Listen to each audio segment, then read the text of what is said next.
Friends అందరికీ నమస్తే. Welcome to టియానస్ కిచెన్ తెలుగు. ఈ రోజు రెసిపీ చాలా సింపుల్, చాలా టేస్ట్ గా ఉండే ఎగ్ బిర్యానీ తయారు చేసే విధానం షేర్ చేయబోతున్నాను. ఇది నార్మల్ రైస్ తో ఎలక్ట్రికల్ కుక్కర్ లో తయారు చేసే విధానం. మనం బాస్మతి రైస్ తో చేసుకున్నప్పుడు ఎంత పొడిపొడిగా వస్తుందో అదే విధంగా వస్తుందండి.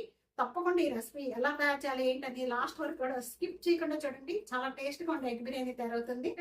ప్లీజ్ సబ్స్క్రైబ్ చేసుకోండి, లైక్ చేయండి, వీడియో 4 వీడియో షేర్ చేయండి. ఇంకా ఎందుకు లేట్ రండి.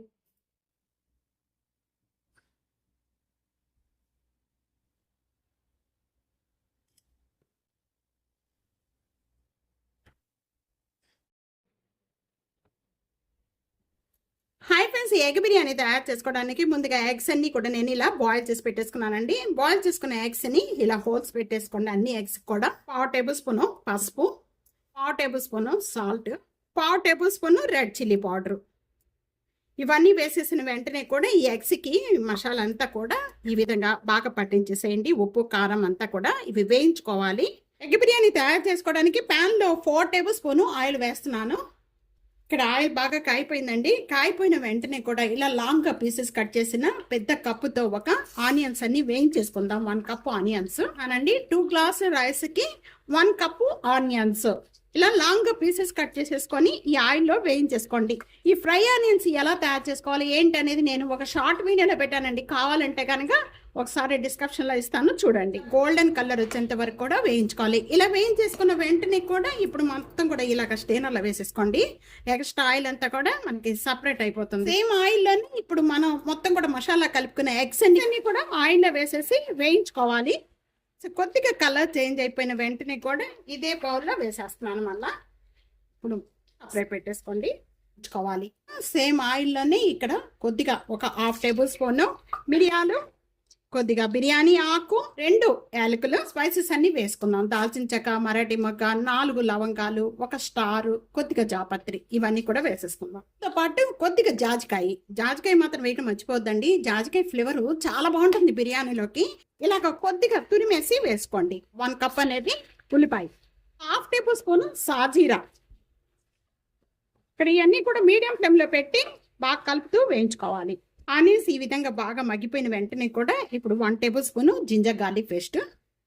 జింజర్ గార్లిక్ పేస్ట్లో పచ్చి స్మెల్ పోయేంత వరకు కూడా బాగా వేయించుకోవాలి. కుక్కర్లో కూడా చేశానండి, కావాలంటే కనుక డిస్క్రిప్షన్లో ఇస్తాను, చూడండి. ఎలక్ట్రికల్ కుక్కర్లో కానీ కుక్కర్లో చేసుకోవడం కానీ చాలా తొందరగా అయిపోతుంది.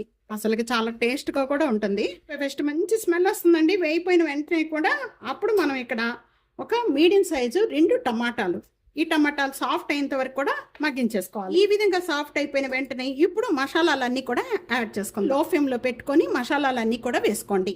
ఒక 1/2 టేబుల్ స్పూన్ పసుపు, 1 టేబుల్ స్పూన్ కారం, టేస్ట్కి సరిపడా సాల్ట్ 1 టేబుల్ స్పూన్ వేస్తున్నానండి, తర్వాత చూసుకొని వేసుకోవచ్చు. రోస్ట్ చేసిన jeera powder 1/2 tablespoon, 1 tablespoon dhaniya powder, 1 tablespoon garam masala powder, 1 tablespoon biryani masala powder. ఈ biryani masala powder homemade biryani masala powder అండి. మీకు కావాలి అనుకుంటే కనుక నా వీడియోలో ఉంది, డిస్కషన్లో ఇస్తాను, చూసుకోండి. మసాలాలన్నీ కూడా ఒకసారి బాగా కలిపేసుకోండి.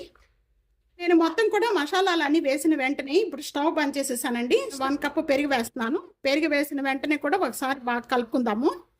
వేడి మీద పెరుగు వేసామనుకోండి, పెరుగు అనేది ఇరిగిపోద్ది, అప్పుడు టేస్ట్ అనేది చేంజ్ అయిపోతుందండి బిర్యానీ అంతా కూడా. ఇలా కలుపుకున్న వెంటనే కూడా ఇప్పుడు స్టవ్ ఆన్ చేద్దాం. పుదీనా 1 కప్పు పుదీనా, 1 కప్పు కొత్తిమీర, వీటితో పాటు బాగా వేయించుకోవాలి కదా. ఆయిల్ అంతా కూడా సపరేట్ అయిపోయింది. ఇలా సపరేట్ అయిపోయిన వెంటనే ముందుగా మనం ఫ్రై చేసుకున్న ఆనియన్స్ అనేది కొద్దిగా దీంట్లో వేస్తున్నాను. ఇలా స్టవ్ బంద్ చేసేసేయండి. ఇలా మగ్గించేసుకున్న వెంటనే కూడా ఇప్పుడు మనం ఎలక్ట్రికల్ కుక్కర్లో తయారు చేస్తున్నాను ఈరోజు ఎగ్ బిర్యానీ. దాంట్లోకి ఈ మసాలా అంతా కూడా షిఫ్ట్ చేసేద్దాం. ఇప్పుడు మనం తయారు చేసుకున్న మసాలా అంతా కూడా ఎలక్ట్రికల్ కుక్కర్లో వేసేసాను. ఈ రైస్ అంతా కూడా ఇప్పుడు దీంతో పాటు వేసేసేయండి. ఈ మసాలాలో వేసేయండి రైస్ అంతా. ఇంకా ఈ రైస్ని మనం నానబెట్టుకునే అవసరం లేదండి. మామూలుగా మనం బాస్మతి రైస్ అయితే నానబెట్టుకోవాలి, ఒక 15 నిమిషాల్లో నానబెట్టుకోవాలి. ఇది నానబెట్టుకునే అవసరం లేదు. ఫ్రై ఆనియన్స్ పైన వేసేసిగా కొత్తిమీర వేస్తున్నాను. కలిపి 2 గ్లాసులు రైస్ తీసుకున్నానండి. 2 గ్లాసుల రైస్కి 4 గ్లాసులు వాటర్ యాడ్ చేస్తున్నాను. 1 గ్లాస్కి 2 చొప్పున 4 గ్లాసులు వాటర్. మొత్తం రైస్ వేసుకున్న వెంటనే కూడా ఒకసారి ఈ విధంగా కలిపేసేసుకొని టేస్ట్ చూసుకోండి. టేస్ట్ చూసుకొని ఇప్పుడు సాల్ట్ వేసుకుందాం. సాల్ట్ అనేది బిర్యానీలోకి కరెక్ట్గా ఉంటేనే టేస్ట్ వస్తుందండి. అదొక్కటే మనం గుర్తుంచుకోవాలి మనం. సాల్ట్ అనేది నాకు ఇక్కడ 1 టేబుల్ స్పూన్ సాల్ట్ పడుతుంది. ఈ సాల్ట్ వేసేసిన వెంటనే కూడా ఇప్పుడు మొత్తం కూడా ఒకసారి బాగా కలుపుకుందాం. ఈ ఎగ్స్ అన్ని కూడా ఇప్పుడు వేసేసుకుందాం. వెళ్ళి ఎలక్ట్రికల్ కుక్కర్లో పెట్టేద్దాం. దీంట్లో ఇంకా ఏమి యూజ్ చేసుకునే అవసరం లేదండి. మీరు కావాలి అనుకుంటే దీనిపైన కొద్దిగా నెయ్యి వేసుకోండి. నేను మొత్తం కుక్ అయిపోయిన తర్వాత నెయ్యి వేస్తాను. వేడి వేడి ఎగ్ బిర్యానీ రెడీ అయిపోయిందండి. చూస్తున్నారు కదా, ఎలక్ట్రికల్ కుక్కర్లో తయారు చేసుకోవడం వల్ల చక్కగా ఒక 10 మినిట్స్లో మనకి రెడీ అయిపోతుంది. చాలా టేస్ట్గా ఉంటుంది, చాలా ఈజీగా తయారు చేసుకోవచ్చు. మామూలు రైస్తోనే చేసుకున్నాము. చాలా పొడి పొడిగా ఉంది రైస్ కూడా. చూస్తున్నారు, ఎగ్ బిర్యానీ రెడీ అయిపోయింది. చూస్తున్నారు కదా, దీనిపైన కొద్దిగా మనం తీసుకునేటప్పుడు ఫ్రై ఆనియన్స్ వేసుకోండి. మిగిలిన ఫ్రై ఆనియన్స్ ఇప్పుడు వేసేసుకోండి. ఈ రెసిపీ ఇదే విధంగా ఒక్కసారి ట్రై చేసి మీకు ఎలా ఉందనేది కామెంట్స్లో తెలియజేయండి. వీడియో 4కి share and like, comment, subscribe చేసుకోవడం అస్సలు మర్చిపోదు friends. Thank you for watching. Next వీడియోలో మళ్ళీ కలుద్దాం. అంతవరకు సెలవు. బాయ్.